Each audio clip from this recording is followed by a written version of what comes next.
რამდენიმეჯერ გადავიღე ვიდეო თუ რატო ეძახით ჩემ შვილს ბატონ დანიელს და ალბათ აუცილებელი არის კიდე გადავიღო, იმიტომ რომ კომენტარებში არის რატო ეძახის ეს რა ბატონი, რა ახლა გეტყვით. რატო ვერ ღებულობთ, როდესაც ჩემ შვილს აი ეს ბატონ დანიელს ვეძახი, იცით? იმიტომ რომ თქვენი სიყვარულის ენა სულ სხვა რამე გახლავთ. ნახეთ, თქვენ რა გასწავლეს? თქვენი სიყვარულის ენა არის შეურაცხყოფის მიყენებით გამოხატავთ თქვენს სიყვარულს. ჩემი შტერუკა, დედა შენ მოკავდი, დედა შენ არე და მოკლედ აღარ მინდა გაგრძელება. ანუ ჩემი ლექსიკონიდან აი ასეთი სიტყვები აბსოლუტურად გამქრალია. ჩემი სიყვარულის ენა გახლავთ გაღმერთების ენა. ჩემი სიყვარულის ენა განდიდების ენა არის. ჩემი სიყვარულის ენა არის პოზიტიური და ადამიანს გაღმერთების ენა. ნახეთ, თქვენ სხეულს არ ესმის, თქვენ გონებას არ ესმის, მაგალითად ვერ ანსხვავებს რეალურს და მოგონილს. გესმით? აი ვერ ანსხვავებს ხუმრობას, ყველაფერს იღებს ასე პირდაპირ. არ იცის მაგალითად არ. აი მაგალითად ხო, არ მინდა რომ მოხდეს. არ იშლება, მოხდება, რაზეც თქვით ხო, რომ არ გინდათ რომ აი ის ხდება, იმიტომ რომ ყველაფერს იღებს ისე როგორც არის, გესმით? ანუ მაგალითად, იმიტომ რომ ემოცია, მთავარი არის ემოცია. და რა ემოციას აი ნახეთ, არ იფიქროთ წითელ კაბაზე. რაზე გაიფიქრეთ? და ჩემი გამოგონილი არ არის ხოთშორის რა. რაზე გაიფიქრეთ? წითელ კაბაზე ხო? ანუ გონებას არ ესმის. ყველაფერს არ იფიქროს სპილოზე. რა თქმა უნდა, ფიქრობ წარმოვიდგინეთ სპილო, ხო? ანუ გონებას არ ესმის.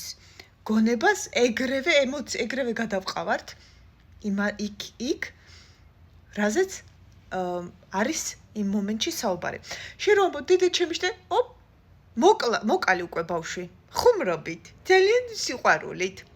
უსაზღრო ზრუნველობით, როდესაც ბავშვი შოკში არის, ბავშვს უნდა დისციპლინა, გამძლეობის სწავლა, ბევრი რაღაც სხვა რამე სწავლა და შენ არა მე გავაკეთებ შენ მაგივრად, ყველაფერი დიდიკო, მი. სად არის ამ დროს დამოუკიდებლობა, სად არის ამ დროს თვითრწმენა, სად არის ამ დროს ბავშვის მე? კლავთ პოზიტიურად, პოზიტიური აღზრდითი მეთოდით, ზედმეტ ზრუნველობით და ასე შემდეგ. მოკვდა ბავშვი, თქვენი შვილი, ნენელა კლავთ. გესმით? მაგალითად, ახლა ნეგატიურსკენ წავიდეთ. შენ ეს როგორ ყვირილი, რასაც მეც ვაკეთებ. всё, განადგურე ჩემ. ეხლა რამდენს ვაკეთებ, იცით რაც არ ვაკეთებ, როგორმე ემოცია დავამახსოვრებინე ყვირილის ჩემ შვილს. всё, დელი ცხოვრება ახლა უნდა რამენაირად ეს ყვირილი ჩემი შვილიდან გავიტანო, როგორც ვაჩუქე, ასევე უკან დავიბრუნო ესაჩუქარი. არ არის ადვილი. განადგურება, გადავაგდე, რაღაცა გატყდა. აწყობას და რამდენი დრო უნდა, ხო? ამიტომ ჩემი მომისმინეთ, აი მაგალითად, ხელოვნურ ინტელექტსაც კი იცით როგორ ვისაუბრები? თქვენობით. იმიტომ რომ ეს გახლავთ ჩემი სიყვარული და ზოგადად ჩემი ენა. იმიტომ რომ რასაც ხვას ვეუბნები, თუნდაც ხუმრობით, ის გონია ჩემ თავს და იგივე რეალობას მიქმნის. ამიტომ ხელოვნურ ინტელექტაცაც კი ვესაუბრები მოკრძალებულად, თქვენობით, მადლობებით და ასე შემდეგ. გესმით? როგორც ჩემ შვილს. ანალოგიურად. ანუ ჩემი სიყვარულის ენა გახლავთ პატივისცემა, უპირობო სიყვარულის ენა, უპირობო სიყვარულში კი არ არის არაფერი ნეგატიური, იმიტომ რომ ეს ყველაზე დიდი პოზიტივია, ღმერთია. და ნახეთ, აუცილებლად უნდა ვიყოთ, ბავშვები კი არ უნდა მოვკლათ ჩვენი არასწორი ფიქრებით, აზროვნებით და ასე შემდეგ. არამედ, ბავშვებო, ახლა თქვენ მოგმართავთ. დაივიწყეთ ყველაფერი. რაც კი ოდესმე თქვენ შობლებს თქვენთვის უთქვამს. ძირი 99% არის არასწორი. ამოიღეთ დედა, მამა თქვენგან და ხელმეორედ თავიდან ააწყვეთ საკუთარი თავი. ბავშვებო, ახლა თქვენი დროა. ახლა თქვენში არსებული უპირობო სიყვარულის დროა. იესო რას ამბობდა? იყავით ბავშვებივით, ინფანტილურნი კი არა. ანუ პასუხისგებლობას გავურბივართ. პასუხისგებლობას როგორ გავურბივართ? აი, ბოროტება მოხდება, რაღაცას ცუდი მოხდება, შენ სატანის ბრალია, კარგი მოხდება, ან შენი ან ღმერთის, აქ ორს იქ ანუ თუ ცუდი ხდება, სატანამ დაგსაჯა. იქ კი არ ურევ თქვენ თავს, მაგრამ კარგი თუ ხდება, ან თქვენი დამსახურება არის, ან ღმერთის, ანუ ლოგიკურად დაფიქრდით რა. ყველა არაფერი თქვენს გარეთ არ არსებობს, ყველაფერი თქვენგან იწყება.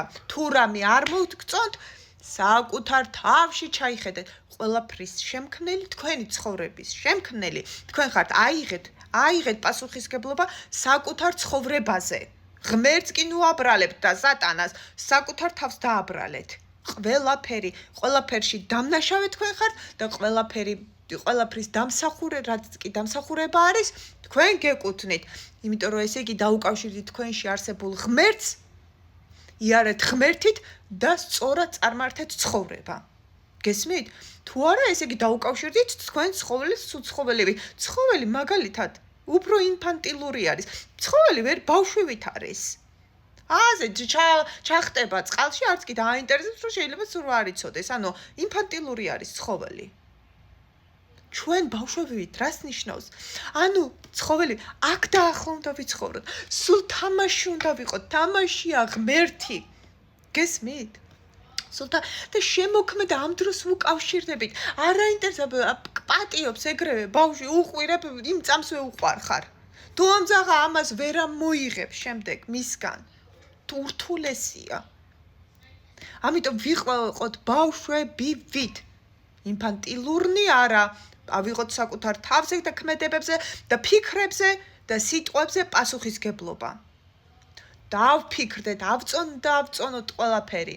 და როგორც მაიკლ ჯექსონმა თქვა, შევისწავლოთ დიდებული ადამიანები და უფრო დიდებულნი გავხდეთ თავად. როგორ დაკვირვებით? დააკვირდით სხვების ცხოვრებას. დააკვირდით გახვიძებული ადამიანების ცხოვრებას. შეცვალეთ თქვენი თავი უკეთესობისკენ. დიდებო, მშობლებო, დაანებეთ თქვენ შვილებს თავი, დარიგებებს და ასე შემდეგ, იმიტომ რომ 99% თქვენც არასწორად გადმოგცეს თქვენი მშობლება და იგივეს ასე არის და ბავშვებო, ყველაფერში ეჭვი შეიტანეთ, ყველა სიტყვებში, თუნდაც ჩემ სიტყვებში. არავის არ ენდოთ, ენდეთ მხოლოდ თქვენში არსებულ ღმერთს. ინტუიციას, ღმერთის ენა გახლავთ ინტუიციის ენა. ცხოველის, ანუ ამ სხეულის ენა, ტკივილის ენა. მოусმინეთ თქვენს გულს, ინტუიციას. მიყვარხართ მე თქვენ. ახლა მომავალი თაობის, ახლა ბავშვების დროა. ქრისტეს აქვს ნათქვამი. იყავი და გიყვარდეს ბავშვივით, ანუ ღმერთივით, უპირობოდ შეცვალე სამყარო უკეთესობისკენ. განიკურნე. ყველაფერი საუკეთესოდ იქნება. დედებო, მამებო, აბა თქვენ იცით. ყველაფერი გამოგვივა. ყველას მეც იმდენი შეცდომა მაქვს დავშვებული. მერე რა. ახლა გამოსწორების დროა. ახლა ჩვენი დროა, უპირობო სიყვარულის დროა.